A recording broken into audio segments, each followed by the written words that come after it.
Okay, back to Mr. Terupt. We are in June. Here we go. Buckle up. Jessica. Final act. Scene 1.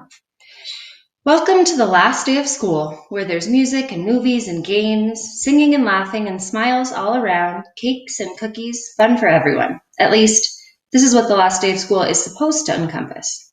Ours didn't. Crying wasn't anything I had ever experienced on any last day of school, but crying was what I felt like doing, and I know I wasn't the only one. We had held tremendous hope for our teacher to be with us by the end of the school year, but he wasn't. I keep wondering about the Mr. Terupt I don't know. I've thought a lot about it since that day in the waiting room. Everyone likes Mr. Terupt, but nobody's that close to him, except for Miss Newberry. But even she hopes to get closer. Part of me thinks that it's not just him they're all concerned about, but us too, because they know we're the ones who are really close to him. But how can I even say that or think that when I don't truly know him? Maybe it's because it doesn't matter how well we know him. We love him. I haven't talked to anyone else about this, not even my mom. I want to, but what's the point? He's not here. Mr. Terupt didn't make it.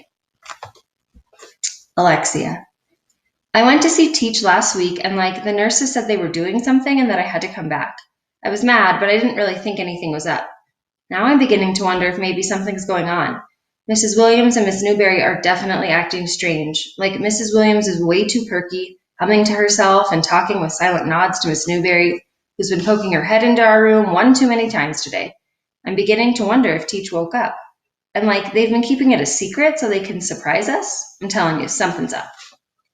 Danielle, dear God, I don't want to be mad at you, but I am. You haven't listened to my prayers. If you had, Mr. Terupt would be here. We need him. Why didn't you give him back to us? Anna, Mrs. Williams makes me mad. Our whole class is feeling terrible except for her. She seems happy, walking around with that bounce in her step. I even heard her humming at one point, but she quickly stopped when she realized I had noticed. Is she really that happy to get the year over with? Then the thought hit me. Does she know something that we don't? Luke, no, Mr. Terupt. Suddenly things changed drastically for me. I kept believing that he was badly hurt and would recover. But now that the year is over, the thought of him not making it seems really real. I'm scared. Jeffrey, I don't know what's going on with Mrs. Williams, but I want to punch her. This is the worst day of the year, and I see her wink at Anna. What's the matter with you? I want to scream at her. I don't care if she's the principal. In case you didn't know it, Terupt's gonna die. I want to yell that at her too, but I keep all my anger inside. Don't you dare wink at me, lady. Jessica. Final act, scene 2. All day long I fought back tears, and now tears streamed down my face. I couldn't believe it. Mr. Terupt made it. He was here. He was okay. We rushed out of our seats, our bodies pressed together in a giant class hug. I missed you, he said. We missed you too, we shouted. I love you guys, he said, bending down to our level. He looked at each one of us and hugged us one by one. He hugged me. I love you, Mr. Terupt, I said. The words danced out of my mouth. I love you too, Jessica. We hugged some more, and then Mr. Terupt spotted Peter. Peter hadn't been part of the hug. He was still sitting in his seat, probably too scared to move, too frightened to think what Mr. Terupt might do or say to him. Mr. Terupt stood up and walked over to Peter. We watched, and he taught us like he did every day we were with him. He showed us how to forgive. Luke. Mrs. Williams spoke up. Boys and girls, I do have one announcement before I leave you with your teacher. She smiled. The school board has decided that next year will be an experimental year. We're going to try looping in one classroom. What's that? Anna asked. Looping is when a class and the teacher move on to the next grade together, Mrs. Williams said. It got quiet fast, real fast. Hold your breath quiet. Was everybody wondering the same thing? I looked around. Jessica smiled and nodded at me. Boys and girls, next year your class will be looping, Mrs. Williams said. With Mr. Terupt? Anna asked. Yes, Mr. Terupt answered. We jumped and screamed and hooted and hollered. I saw Mrs. Williams heading toward the door. I ran over to her. Mrs. Williams, I said as she was about to leave. She turned around. Yes, Luke? Thank you, I said. Then I felt a sudden quietness behind me. The rest of my class stopped and took notice of Mrs. Williams. Thank you, Mrs. Williams, voices called. She looked at Mr. Terupt. I was close enough to hear her say, There's magic in this room with you here, Mr. Terupt. Magic. She hugged him and left. Alexia. Teach made it. He showed up on the last day with no warning. It was the biggest surprise ever. Everyone ran over and hugged him. Then Teach went over and hugged Peter. I liked Teach so much when he did that. It made me think of the day he took me out in the hall. Teach knew how to be nice. He didn't like say one thing and do another. Not Teach. After things calmed down, I went up to him. I've been being nice now, Teach, I said. You'd be proud. You've always been nice, Lex, he said. You've just figured out how to show it. But you're right. I am very proud of you. I can't wait till next year, I said. I can't wait either. I missed you. Then I hugged Teach again. I love you, Teach, I said. I love you too. So now it's like, wait till next year, and I can't. Jeffrey. Sometimes school can actually be great, and next year is going to be just that, because Terup's back. I didn't think he was going to make it. I thought he was going to die, like Michael did. I tried to help Michael, and it didn't work. I don't know if I helped Terup at all, but he made it. I ran and got help when he fell down in the snow. I ran inside and got the nurse and made them call 911 and got Mrs. Williams. I did that. Was that enough? I watched Terup hug Peter. He didn't blame anyone. Jessica told me that it wasn't my fault that Michael died. Maybe you just do the best you can because you can't control what happens in the end. I guess it's okay to hope for things. Sometimes it works out. Slowly, I'm getting my mom and dad back. There isn't silence between us anymore, though they still don't talk to each other very much. Mom is out of her pajamas, but never out of the house. That's okay for now. She's starting to try to get better, like me and Dad. I hope things get better between them. I miss my brother, but I'm real glad we got Tara back. And I think I found some reason for all this.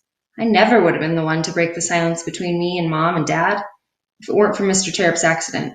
I wanted so bad to tell him how much I loved him, and I didn't know if I was going to get the chance when he was in that coma.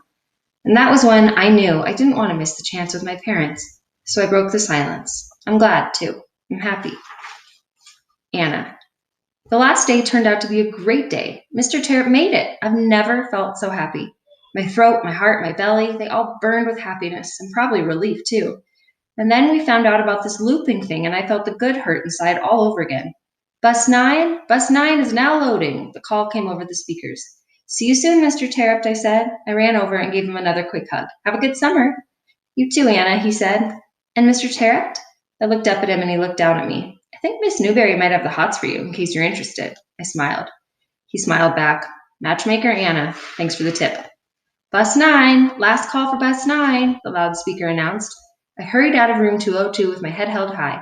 I never made it to Bus 9, though. I got downstairs to the lobby and ran into Mom and Charlie. Hey, kiddo, Charlie said. Hi, guys, I said. Are you here to pick up Danielle, too? She's still upstairs. I barely got those words out of my mouth before I saw the answer to my question. Danielle's mother walked into the lobby. She spotted us right away. Hi, Mrs. Roberts, I said, finding no small amount of courage. Would you like me to go upstairs and get Danielle for you? Not needed. Danielle came through the store door and entered the lobby. She took a second to look at everyone. Then she and I exchanged a knowing glance, bracing ourselves for whatever came next.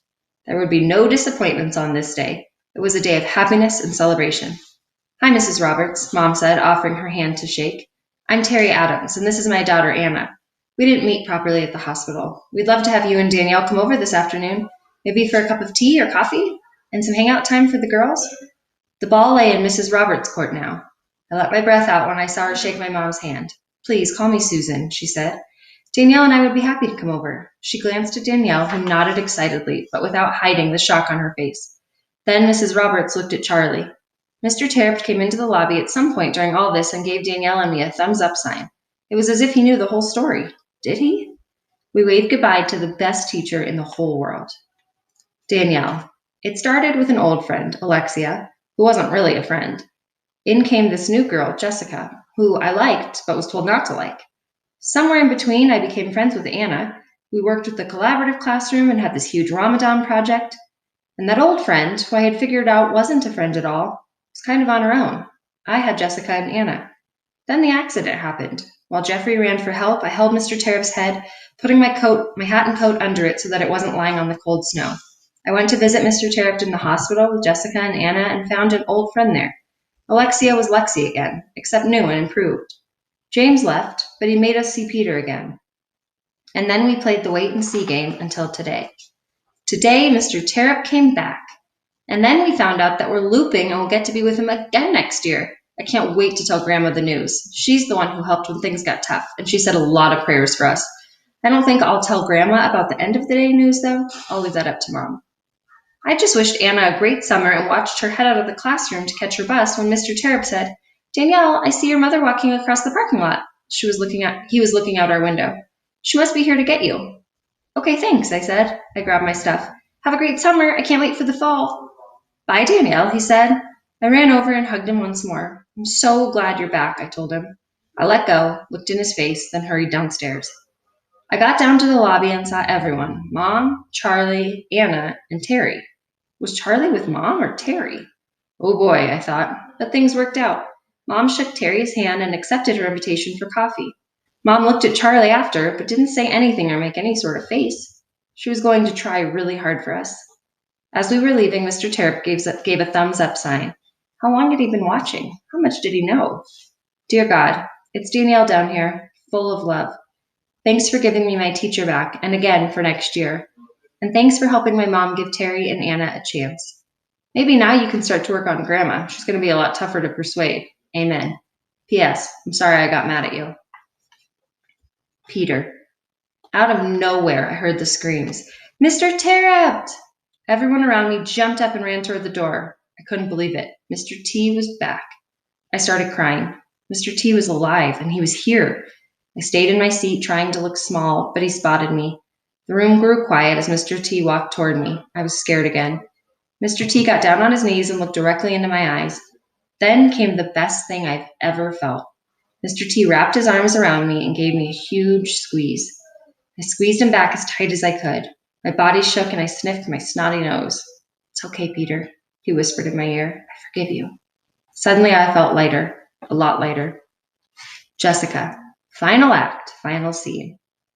I've realized something. It's not California I long for anymore, or even Dad. It's 6th grade and another year with Mr. Terupt. I want to ask him about his family and tell him to let Miss Newberry get close because she truly cares about him, but now isn't the time. There'll be lots of opportunity for that when school starts up again. I need to enjoy this curtain call. I've read a lot of books, but I think ours is a great story, and I know Mr. Terupt would agree. It's a happy ending. Luke. I remember thinking, 6th grade. We're going to be 6th graders. And Mr. Terupt is going to be my teacher. Our teacher. I thought of Mrs. Williams' word, magic. I looked at Mr. Terupt sitting with some of my classmates, and I thought, she's right. There will be magic. He's my teacher, the dollar word man. Terupt. Dollar word. And that is how this story, because of Mr. Terupt, ends.